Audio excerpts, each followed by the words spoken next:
Fala pessoal, Alessandro Valentim aqui para mais um vídeo e hoje para começar uma nova série.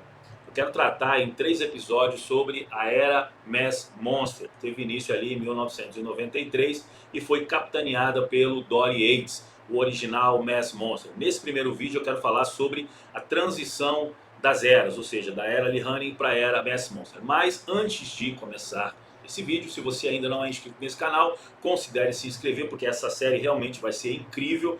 Deixa o seu like, deixa o seu melhor comentário e ao final desse vídeo, se ele foi relevante para você, compartilha com mais pessoas. Bom, a era Mass Monster, ela foi substituída, ou ela substituiu, melhor dizendo, a Lee Haney Era, uma era que carregava o nome de um homem, de uma lenda. Isso nunca aconteceu. Nós tivemos, por exemplo, a Bronze Era, que teve início em 1890 e foi até 1940, a Silver Era, de 1940 até 1965, e a Golden Era, de 1965 até 1984. E a partir daí se inicia a Lee Haney Era, o homem que desbancou Arnold Schwarzenegger, o homem que bateu os títulos de Arnold e foi o primeiro homem a conquistar 8 títulos de Mr. Olympia. O mais impressionante é que o Lee Haney hoje ele não é tão aclamado como deveria, né?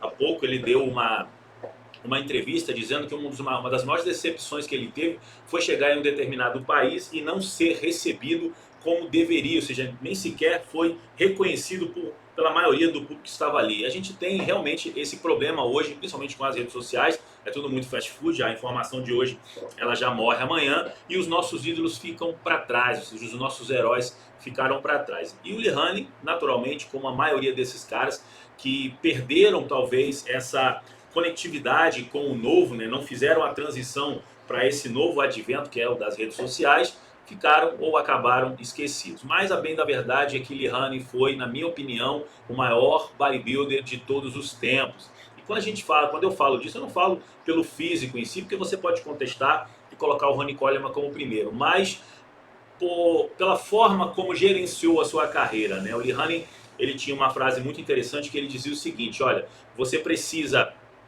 estimular, mas não aniquilar. Ou seja, foi um cara que sempre treinou de forma consciente, conquistou tudo que conquistou sem obter lesões sérias ou lesões graves, encerrou a sua carreira talvez na sua melhor forma física, vencendo inclusive o Dory Yates em 1991, com o que eu julgo um dos melhores dos físicos que ele colocou na vida, né? Ou seja, ele se aposenta em 1991, poderia ter competido mais vezes, mas a bem da verdade é que não precisava mais, né? Na coletiva de imprensa do Mr. Olympia de 1990, o Lee Haney chegou a declarar que o alvo dele era, naquele ano, chegar aos títulos do Arnold Schwarzenegger, que era 7 títulos de Mr. Olympia, e no ano que vem vencer essa marca, ou seja, ultrapassar essa marca. E aí, obviamente, se aposentar. Então a pedra já estava cantada, todo mundo sabia que 1991 seria o último ano do Lee Haney, fechou com chave de ouro, venceu uma jovem promessa, né, o Dory Yates, que inclusive, para quem não sabe, o Dory Yates começou a treinar em 1984, quando o Lee Haney se tornava pela primeira vez Mr. Olympia. Olha só que dado curioso. E apesar de não ter um nome, né, não ter uma era com seu nome, ele foi batizado como o original Mass Monster, e a era realmente foi batizada porque ele era o ponto central daquela geração. Agora, os anos 80, sem dúvidas, foram os anos dourados, assim, digamos dizer, em todas as áreas, né? A gente tinha belas músicas, o cinema despontava com excelentes filmes, né? Eu acho que todos os melhores filmes que eu já assisti foram dos anos 80. Eu, particularmente, hoje vivo a realidade dos anos 80 na música, todas as músicas que eu ouço são dos anos 80, e nós tínhamos no fisiculturismo realmente físicos extremamente clássicos, copiáveis, eram físicos que você poderia obter caso tivesse a mesma disciplina, a mesma qualidade de vida, né, sem precisar tomar tantas coisas como hoje a galera precisa tomar. Era um físico alcançável, digamos assim. Aí a gente tinha Bob Paris, a gente tinha o Gary Stridon, Barry DeMay, Ricky Gaspari, Lee Haney, o próprio Lee Labrada. Cara, tantos caras excelentes nessa geração, inclusive também o brasileiro Luiz Otávio de Freitas, que competiu, foi o primeiro homem brasileiro a subir no palco do Mr. Olympia, o Mike Christian, né, Samir Banu, todos esses caras surgiram ali nos anos 80. Então os anos 80 foram, sem dúvidas, um dos melhores, uma das melhores gerações para o fisiculturismo. Agora, é claro que na transição nós tivemos uma evolução inimaginável, né? Eu lembro que em 1997 eu tive a primeira impressão com relação ao fisiculturismo. Naquela época não tinha internet, né? Não tinha absolutamente nenhuma comunicação viável e acessível, a não ser as revistas eram nichadas, você encontrava em bancas específicas, porque eram revistas caras, não eram revistas baratas, e assim, o produto nacional também era um produto inacessível, difícil de você conseguir chegar até ele, então era uma geração realmente muito complicada, mas eu consegui, por exemplo, ter acesso a uma Muscle Fitness em 1997 com Dory Yates e o Nasser El Sambati na capa, foi aquele Mr. Olympia de 1997, e se fosse hoje, na primeira impressão de um físico daquele, a gente não saberia distinguir se era realmente um ser humano ou uma inteligência artificial. O que acontece é que a era dos Mass Monster, ela foi iniciada logo na sequência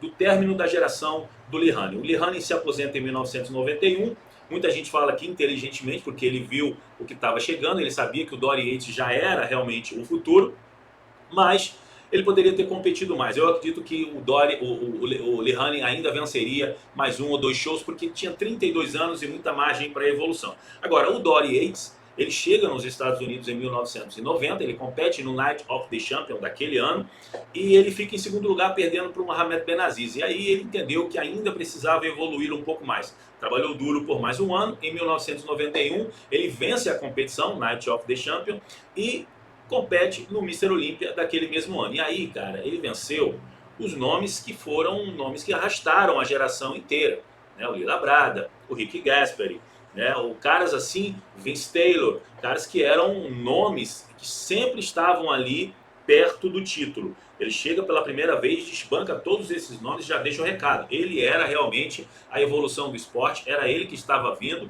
e a partir dele todos os outros caras deveriam necessariamente evoluir. Lembrando que quando um campeão surge, surge também um novo padrão. Quando o Lee Haney surgiu, apesar do Lee Haney não ter tido toda a sua era grandes concorrentes ali ao título de Mr. Olympia, o Lee Haney era um cara que poderia facilmente, né, ser considerado essa evolução genética, né, dos anos 70 para o 80, e obviamente um padrão a ser seguido. O Dory Yates chega realmente como essa evolução nos anos 90. Em 1992 ainda não era o que nós estaríamos por ver nos anos sequentes, nos anos subsequentes, mas já era algo que se apresentava como a unanimidade, né? Um físico muito musculoso, denso, uma boa qualidade de condicionamento, sempre chegou muito bem condicionado. Inclusive o Dory Yates chegou a dizer que se ele não precisasse chegar tão bem condicionado, que na verdade ele era muito disciplinado, muito exigente consigo mesmo, ele queria chegar no limite da sua forma, no melhor da sua forma, talvez ele ainda ficaria maior, ou seja, nós poderíamos ter um Dory Yates ainda maior do que nós vimos nos anos 90 nos palcos. E eu não duvido nada, né? Agora, em 92 ele vence o seu primeiro Mr. Olympia e venceu um cara também que, na minha opinião, chegou com um dos melhores físicos de todos os tempos, que foi o Kevin Levrone. Ninguém duvida que o físico do Kevin Levrone de 92 talvez seria um grande páreo para Lee Haney na década de 80, talvez seria um homem para vencer o Lee Haney nos anos 80, né? Ele fica em segundo lugar, mas também foi um cara que deixou a sua marca, né? O Kevin Levrone jamais ficou de fora do top 6 em toda a sua carreira. Bom, em 1993 foi o boom, foi exatamente o início de uma nova era, foi a transição. Era onde separava os homens dos meninos, né? Um exemplo clássico disso foi o Lee Labrada. O Lee Labrada, ele era um fisiculturista dos anos 80, ficou duas vezes atrás do Lee Haney, e que tinha um enorme potencial, era um físico muito clássico, posava muito bem, né? Juntamente ali com nomes como Mike Christian, Barry DeMay, Rick Gaspari, Gary Stridon, o Lee Labrada sempre estava entre os primeiros ali, ou seja, já tinha vencido todos esses caras. Mas quando bateu de frente com os Mass Monster, aí a coisa mudou de figura, porque aí vinha não só o Dory Yates, vinha o Paul Gillett, vinha o Kevin Levrone, Shao Rei, Nasser El-Sambati, depois o Flex Wheeler, que chega exatamente nesse ano de 93, mostrando um enorme potencial estético, né? Era considerado o sultão da simetria, um físico extremamente perfeito, condicionado, com excelentes linhas, né? Mas ainda não era bastante para se vencer o que se vinha trazendo o Dory, o que estava trazendo o Dory Yates, né? Quando virava realmente de costas, aí separava os homens das crianças. Mas enfim, a geração Mass Monster, ela tem início ali em 1993 e o exemplo que eu citei do Lee Labrada deixava claro que alguma coisa estava diferente, que alguma coisa estava mudando e que os próximos anos seriam realmente direcionados a partir daquela evolução de 1993. Tudo dependeria de como os fisiculturistas se comportariam agora com esse novo padrão. Eles seriam obrigados a evoluir necessariamente por conta disso. Bom, no próximo vídeo eu vou falar exatamente sobre os principais nomes, né, que faziam parte dessa lista de Mass Monster. Será que o Dory Yates realmente foi o primeiro? Será que teve outros caras que vieram antes, mas não foram considerados como Mass Monster? O que esses caras chegaram a tomar para ficarem daquele tamanho, né? Houve algum tipo de substância diferente que entrou no cenário? Alguma coisa que nos anos 80 não existia?